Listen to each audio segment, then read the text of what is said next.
வணக்கம். என் பேர் யுவராஜ். நான் ஆவடி சென்னையிலேருந்து வரேன். நான் ஒரு ப்ரைவேட் கம்பெனியில் ஒர்க் பண்ணுறேன். நம்ம இயற்கை ஆர்வம் இருக்கிறதுனால இதை பற்றி நம்ம பேச வந்திருக்கோம், செஞ்சுருக்கோம். குரு பஞ்சகவியம் அப்படிங்கிறத தான் நம்ம இயற்கை உரக்கரைசல். பஞ்சகவியம்னு சொல்லிட்டு ஏற்கனவே இருக்குது, பழைய பஞ்சகவியம். அதுலேயும் வீரியம் மிக்க ஆற்றல் மிகுந்த ஒரு குரு பஞ்சகவியம் தான் நம்ம பற்றி பேச போகிறோம். இந்த குரு பஞ்சகவியத்தில் தலையாய முதன்மையானது சொல்ல போனால் கற்றாழை, இதை குமரின்னு சொல்லுவாங்க. இந்த கற்றாழை தான் இந்த குரு பஞ்சகவியத்தில் மிகப்பெரிய பங்காற்றுது. எக்ஸிஸ்டிங் இருக்கக்கூடிய பஞ்சகவியத்தில் சாணம், கோமியம், பால், தயிர், நெய், அஞ்சு இருக்கிறதுனால விலை அதிகமாகும். மக்களும் செய்யறதுக்கு கஷ்டப்படுறாங்க. அந்த ப்ராசஸிங் டைம், நொதித்தலுக்கான டைமும் பார்த்தீங்கன்னா கால அதிகம். அதோடைய மாற்று தான் குரு பஞ்சகவியம். குரு பஞ்சகவியத்தில் நம்ம ஆல்ரெடி சொன்ன மாதிரி கற்றாழை மிகப்பெரிய இயற்கை உரமாக செயல்படுது. அதை கற்றாழையோட இணையக்கூடிய ஒரு பொருள் எருக்கன், காட்டாமணக்கு, வெட்பாலை, வெற்றிலை, அந்த மாதிரி துத்தி, கருந்துளசி அப்படின்னு பல மூலிகைகள் இருக்கு.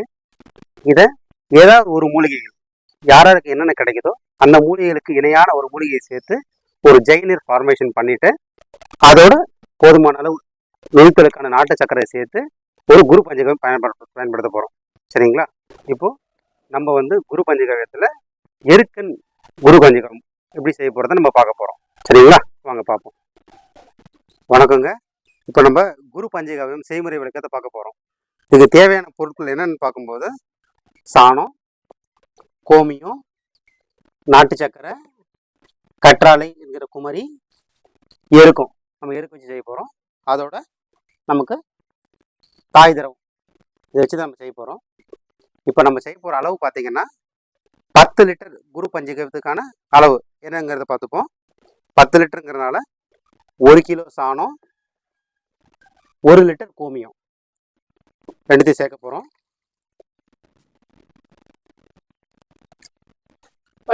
சாணம் எந்த சாணம் இருந்தாலும் பரவாயில்லையா ஐயா? இதில் என்னன்னா சாணம் புதுசாக இருக்கணும். புது சாணம் சிறப்பு. கோமியம் பார்த்தீங்கன்னா பழைய கோமியம் சிறப்பு. சாணம் புதிய சாணம், கோமியம் பழையசு. அப்படி இருக்கும்போது அந்த காம்பினேஷன் ரொம்ப நல்லா இருக்கும். ஏன்னா கோமியம் பழசு ஆக ஆக அதில் காரத்தன்மை அதிகமாகும். காரத்தன்மை அதிகம் போகும்போது நல்ல வினை புரியும் சாணத்தோட. சரிங்களா? இப்போ 1 லிட்டர் கோமியம், 1 கிலோ சாணம் மிக்ஸ் பண்ணிட்டோம். அதோட 170 கிராம் நாட்டு சக்கரை சேர்க்க போகிறோம். அதோட 200 மில்லி லிட்டர் தாய் திரவமான குரு பஞ்சகவியம் சேர்த்துட்டு இதை நம்ம கலக்க போகிறோம். வலதுபூர்வமாக எப்போவுமே ஞாபகம் வச்சுக்கோங்க, வலதுபூர்வமாக மட்டும்தான் கலக்கணும். சரிங்களா? நல்லா அந்த கட்டிகள் போகிற அளவுக்கு நல்லா கலந்து விட்டுட்டே இருக்கணும்.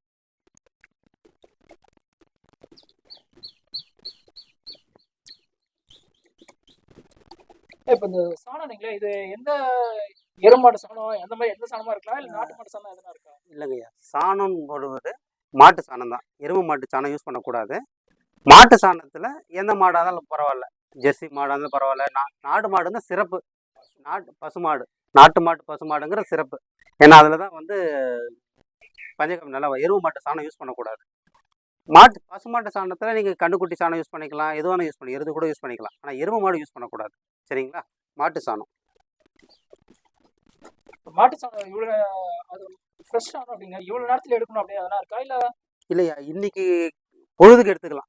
இன்னைக்கு மாடு இன்னைக்கு காலையில் போட்டதுன்னா இன்னைக்கு மத்தியானத்துக்குள்ளே நம்ம யூஸ் பண்ணுறதால அந்த சாணம் சிறப்பாக இருக்கும். சரிங்களா? கோமியங்கிறது உங்களுக்கு ஒரு 6 மாதம் வரைக்கும் பழசந்தா கூட ரொம்ப பிரச்சனை கிடையாது, ரொம்ப நல்லா சிறப்பாக இருக்கும் கோமியம். ஏன்னா கோமியத்தில் ஆக ஆக வீரியம் இன்க்ரீஸ் ஆகும், அதோடைய கான்சன்ட்ரேஷன் ரொம்ப ஜாஸ்தியாகும். சரிங்களா? இதை நம்ம கலக்கி வச்சுட்டோம். சாணம், கோமியம், நாட்டு சக்கரை, தாய் திரவம் இதை கலக்கி வச்சுட்டோம். நல்லா கலக்கிட்டு இது என்ன பண்ணணும், ஒரு துணி, வெள்ளை துணி போட்டு மூடி வச்சுட்டு போகிறோம். சரிங்களா? என்ன காரணம்? ஏன்னா இப்போ ஃபெர்மெண்டேஷன் ஸ்லோவாக ஸ்டார்ட் ஆக ஆரம்பிக்கும். அதில் ஏன் வெள்ளை துணி போடணும் அப்படின்னா அதில் நுண்ணுயிர் பெருக்கம் இருக்கும். நுண்ணுயிர் பெருக்கம் இருக்கும்போது நீங்கள் வேறு ஏதாவது மூடிட்டீங்கன்னா ஆகுது ஆக்சிஜன் தேவைப்படும், காற்றோட்டம் வேணும். அதுவும் சாணம் போடுறோம், மீத்தேன் வாயு வெளியே வரும். அப்போ ஒரு வெள்ளை துணி போடணும். ரெண்டாவது ஏன் நான் வெள்ளை துணி போடுறேன்னா, பூச்சியோ ஈ கொசு அதில் விழாமல் இருக்கணும். அது போட்டுச்சுன்னா அது வந்து தேவையில்லாத ஒரு கெட்டு போயிடும். சரிங்களா? அதுக்காக ஒரு வெள்ளை துணி போட்டு நம்ம மூடி வச்சிடணும். உள்ள ஒரு நொதித்தலுக்காகவும் மீத்தேன் வாயு வெளியேறதுக்காகவும் பாதுகாப்பும் இருக்கும். சரிங்களா? இதை வச்சுட்டு தனியாக வைக்க போகிறோம். அடுத்தது நம்ம சோற்று கற்றாழை இது தயார் பண்ண போகிறோம். சோற்று கற்றாழை தயார் பண்ணுறதுக்கு இந்த 10 லிட்டர் குரு பஞ்சாயத்துக்கு 1.5 கிலோ சோற்று கற்றாழை தேவை. சோற்று கற்றாழையில் வெறும் இந்த முட்கள் மட்டும் எடுத்தால் போதும். இந்த சைடில் இருக்குது பார்த்தீங்களா, இந்த முட்களை மட்டும் இப்படி சீவிட்டு, ஏன்னா பச்சை இருக்கணும்.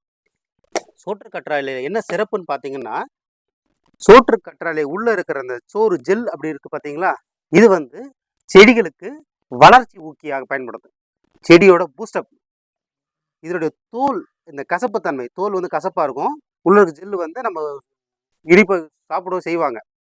இந்த தோலோட கசப்புத்தன்மை என்ன பண்ணுன்னா, ஒரு மிகச்சிறந்த பூச்சி விரட்டி. பூச்சிகளை விரட்டுறதுக்கு பச்சையம் யூஸ் பண்ணும். உள்ள இருக்கிற ஜெல் அப்படிங்கிற சோறுங்கிறது செடியோட வளர்ச்சி ஊக்கிக்காக, ஹார்மோனிக் குரோத் ஹார்மோனுக்காக நம்ம பயன்படுத்தப்படும். சரிங்களா? அதனால இதை அப்படியே யூஸ் பண்ணுறோம். மருத்துவத்தில் பயன்படுத்தும் போது உள்ள இருக்கிற சோறுங்கிற ஜெல்லு மட்டும் யூஸ் பண்ணுவாங்க. விவசாயத்துக்கு இந்த பச்சையமோட தோலும் சேர்த்து நம்ம யூஸ் பண்ணுறோம். சரிங்களா? தோலை சீவிட்டோம். அடுத்தது நம்ம வெட்டிக்கிறோம். சின்ன சின்னதாக வெட்டிட்டோம்.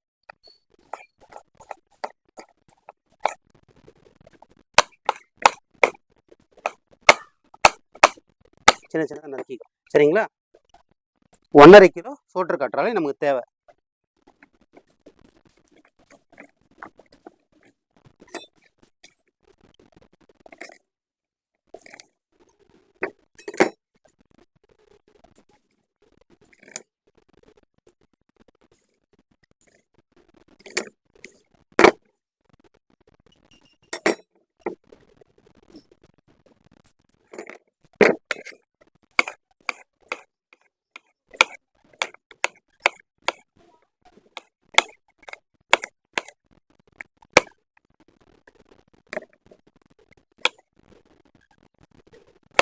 அடுத்தபடியா இந்த இதோடைய இணையான நம்ம பண்ண போகிறது, இன்னைக்கு வந்து எருக்கு பண்ண போகிறோம்.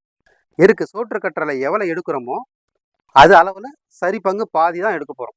இது 1.5 கிலோ சொல்லியிருக்கிறோம். அப்போ 3/4 கிலோ நம்ம எருக்கு செடி யூஸ் பண்ண போகிறோம். சரிங்களா? இப்போ சோற்று கற்றாழையில் நம்ம மிக்சியில் போட்டுப்போம். மிக்சியில் போட்டு அரைக்கணுமோ? ஆமாங்க, மிக்சியில் போட்டு அரைச்சி இது ஜெல் ஆக்கிக்கணும். இப்போ பாருங்கள், நம்ம ஏன் இதை இந்த காம்பினேஷன் குரு பஞ்சகாவியத்தோட காம்பினேஷன் சிறப்பு ஏன் சொல்கிறோம் பார்த்தீங்கன்னா, இந்த கற்றாழை இப்போ நான் அரைக்கிறேன், எப்படி இருக்கு மட்டும் பாருங்கள்.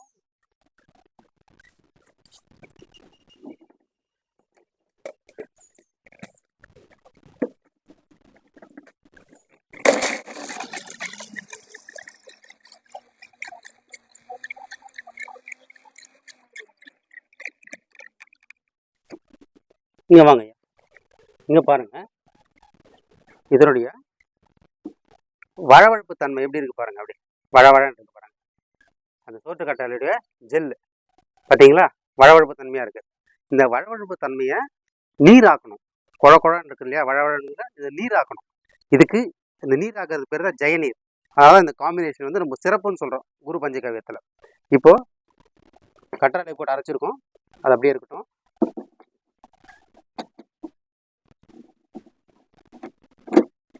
நம்ம அடுத்து என்ன சொல்லியிருக்கோம், இதுக்கு சரி பாதியாக எருக்கன் யூஸ் பண்ண போகிறோம். எருக்கு வந்து நீங்கள் கோஸ் நடக்கிற மாதிரி வெட்டிக்குங்க.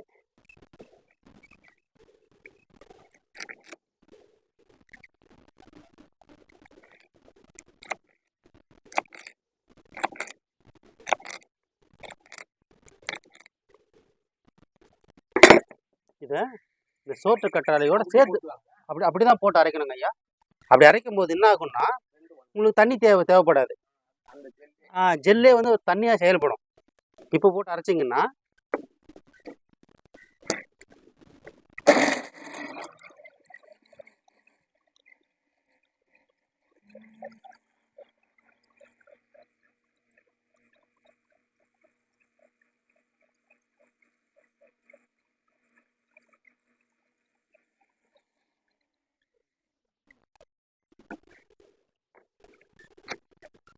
இங்கே பாருங்க, ஒரு சட்னி பதத்துக்கு வந்துச்சு பாருங்க. இப்போ எப்படி இருக்கு இல்லைங்களா? இப்போ கொஞ்ச நேரம் பாருங்க, ஒரு 1/2 அன் ஹவர் 1 ஹவர் பொறுத்து பார்த்துங்க, இது எப்படி ஒரு ஜெய் நீராக ஃபார்ம் ஆகும் பாருங்க. அந்த பாத்திரம் பாருங்க. நம்ம இதில் இந்த மாதிரி அரைச்சி எடுத்துக்க போகிறோம். கற்றாழையும் எருக்கணும் சேர்ந்து மிக்ஸ் பண்ணி பாதி பாதி அரைச்சி எடுத்துக்க போகிறோம்.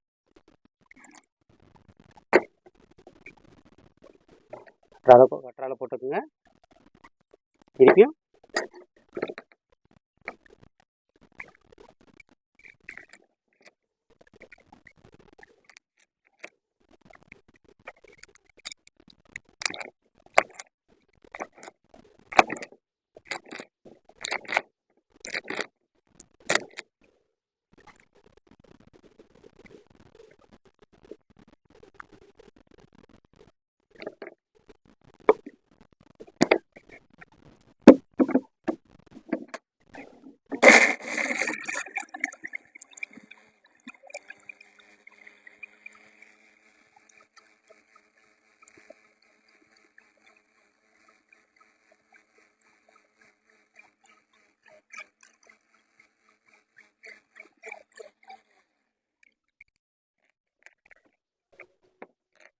நல்ல ஒரு சட்னி பதத்துக்கு அரைச்சாச்சு. திருப்பி இதை போட்டுருவோம். ஒரு 1 ஹவர் பொறுத்து நம்ம பார்ப்போம். அதுக்குள்ளேயே எப்படி ஜெயநீர் ஃபார்ம் ஆயிருக்குன்னு நம்ம பார்ப்போம். சரிங்களா? ஓகே.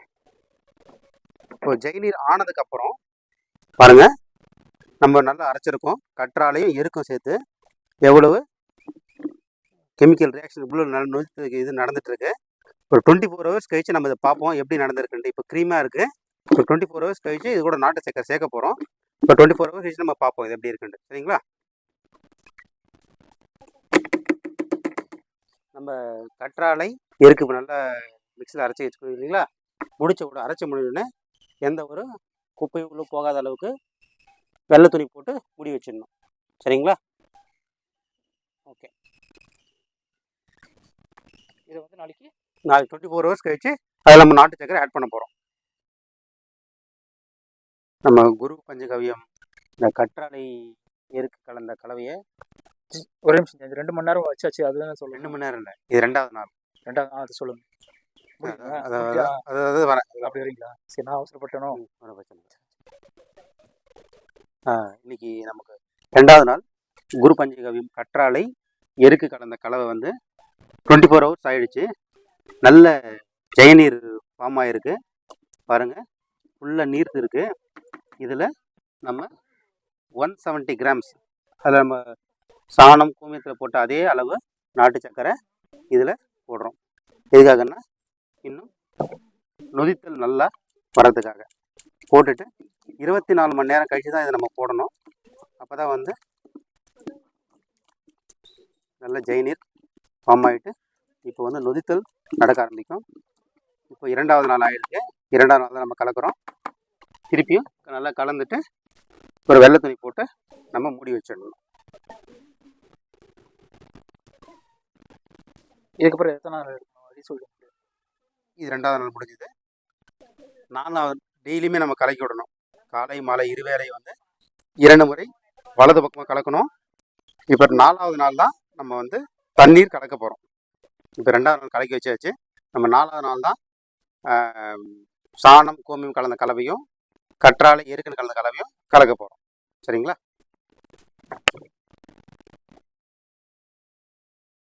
நம்ம குரு பஞ்சகவ்யம் பண்ணி ஆரம்பித்து 3 நாள் முடிஞ்சுது. இன்றைக்கி 4வது நாள். ரெண்டுத்தையும் பாருங்கள். கற்றாழை எருக்கம் கலந்த கலவை, மாட்டுச்சாணம் கோமியம் கலந்த கலவை, ரெண்டுமே பாருங்கள் நல்லா நொதித்து வந்திருக்கு. இது நல்லா நொதித்து இருக்கு. இது ரெண்டுத்தையும் சேர்த்து இப்போ 10 லிட்டருக்கான அளவு நம்ம பண்ணியிருக்கிறோம். அதை மிக்ஸ் பண்ண போகிறோம்.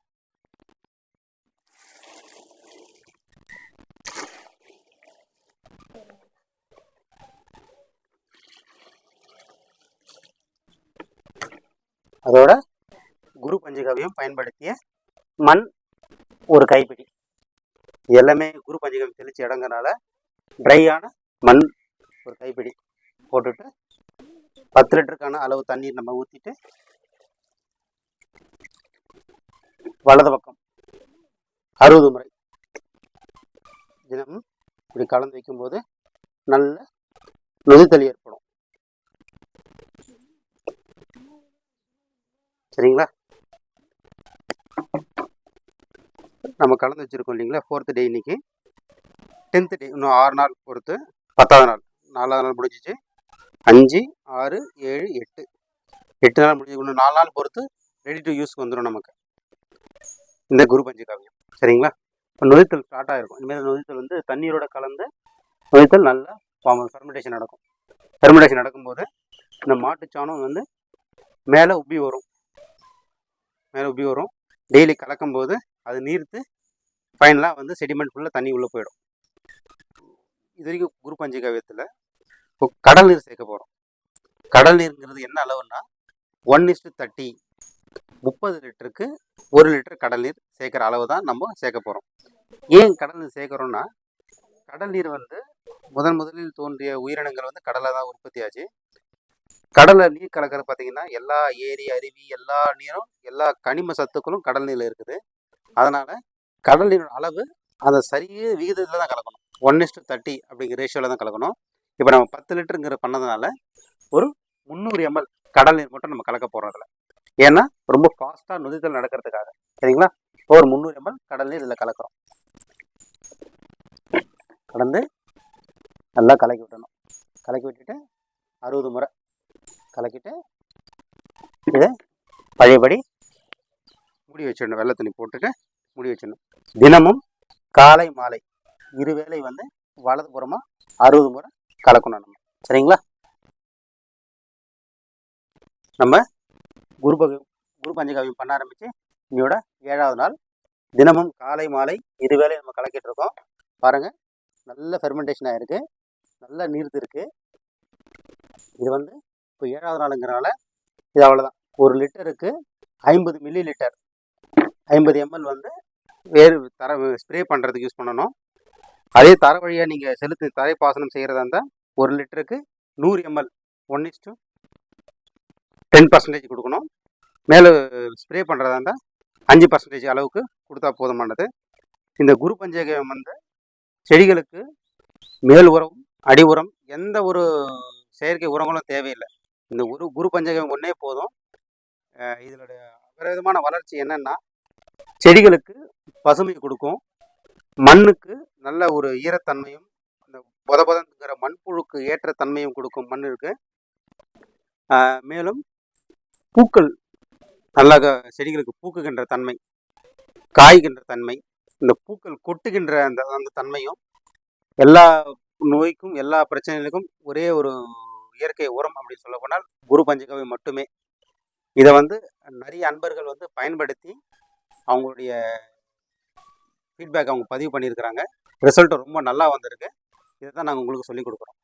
மக்கள் அனைவரும் இதை வந்து விவசாயிகள் வந்து செஞ்சு அவங்க பயன்படுத்தணும். எந்த ஒரு செலவு இல்லாமல் ஒரு இயற்கையான ஒரு இயற்கை உரம். இதில் பியூட்டியே வந்து செலவு ரொம்ப கம்மி. செலவு கம்மியாக இருக்கிறனால தான் விவசாயிகள் வந்து எளிதில் பயன்படுத்த முடியும். அவங்க யோசிக்கிறதுக்கு காரணமே வந்து விவசாயத்தில் வருமா செலவு அதிகமாக இருக்கேன்ட்டு. இதில் செலவே கிடையாது.